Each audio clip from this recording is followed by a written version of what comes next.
竟能唔能夠做到家庭主婦啊？我之前有一個朋友，因為某一啲原因辭咗份工，冇錯，就係為咗相夫教子、侍奉公婆。老公負責賺錢養家，咁樣嘅關係維持咗10多年。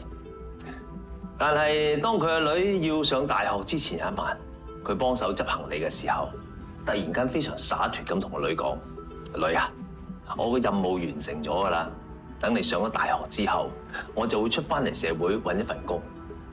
個女當時開玩笑咁同佢講：你都10幾年冇做嘢啦，你而家出去揾嘢做，有冇人要你啊？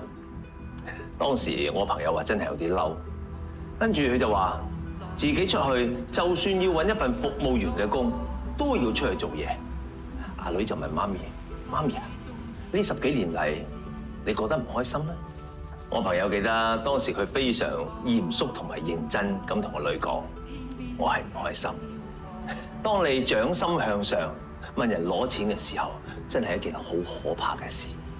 呢咁多年嚟，自己都唔敢買一件靚衫。曾經有一次，老公飲多咗翻嚟，就話呢個屋企裏邊係我養起你，係我賺錢翻嚟養家。最後佢同個女講：家庭主婦雖然唔使朝9晚5翻工，但係就要賠上自己嘅青春年華。以後一定要有自己穩定嘅一份工，唔好將所有嘅嘢都寄託喺一句我養你上邊，明唔明啊？